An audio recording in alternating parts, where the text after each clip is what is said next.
এটা বাড়ি না ফিশ মার্কেট? সবাই একসাথে কালকিচির করছে।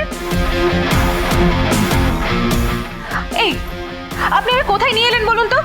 আপনি তো আমার বাড়ির অ্যাড্রেসটাই বললেন। রাইট, তার মানে আমি ঠিক অ্যাড্রেসেই এসেছি। কিন্তু এখানে এসে তো দেখছি এটা ডেলিকেট ডার্লিং সাজপাতির বাড়ি। এমন ভাবে বলছো যেন তুমি জানতেই না আমি এখানে থাকি। I am done. আমি যদি জানতাম এটা তোমার বাড়ি, তোমার মনে হয় আমি এখানে পা রাখতাম? এরকম একটা ছুটির দিনে তোমার আর তোমার মায়ের সাথে মুখ লাগাবার কোনো শখ নেই আমার। মানেটা কি? তুমি তো আমাকে চেনো না, তাও এভাবে। মোহনা, ও কথাটা তোমাকে না আমাকে বলেছে। আর কেশব, তুই এই মেয়েটিকে চিনলি কি করে? আমি তো চিনি না মা। তাহলে ও তোর সঙ্গে এখানে এলো কেন?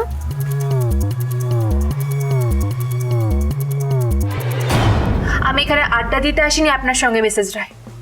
আমার একটা জিনিস আছে এখানে, সেটা নেব আর আমি এখান থেকে চলে যাব। আপনার থোবড়াটা দেখে আমি টাইম ওয়েস্ট করব না এখানে।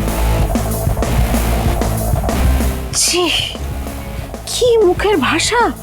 তো ভারী অসভ্য মেয়ে দেখছি। সেই জন্যই তো বলছি এত কথা না বাড়িয়ে ঘাট ধাক্কা দিয়ে বের করে দাও। থাক কমলি, তুমি কি নিতে এসছো রায়বাড়িতে? আর কেশব, তোর সঙ্গে ওর কোথায় দেখা হলো?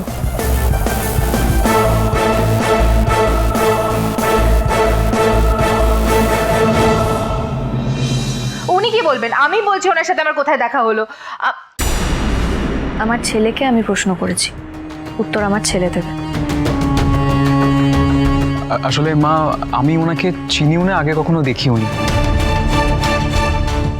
ওনার সঙ্গে আমার রাস্তায় দেখা হলো বাড়ি ফেরার সময়। অ্যাকচুয়ালি ওনার বাইকটা আসলে খারাপ হয়ে গেছিল।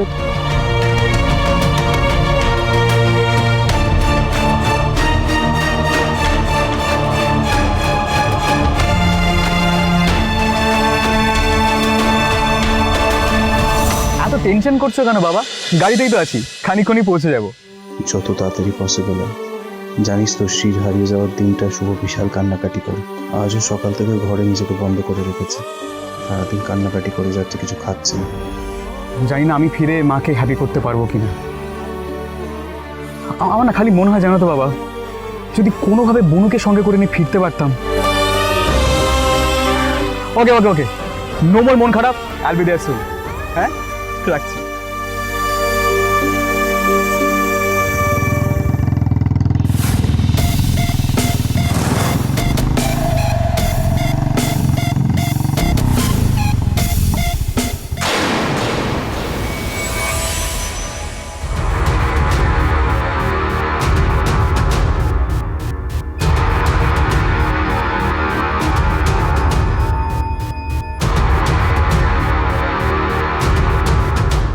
এখনই খারাপ হতে হলো তোকে?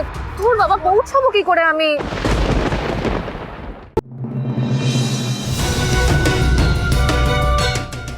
Do you need any help? Dude, আমার লাকটা না ভীষণ খারাপ যাচ্ছে। একটা এমার্জেন্সি কাজে যাচ্ছিলাম, বাইকটা স্টার্টই নিচ্ছে না। Excuse me?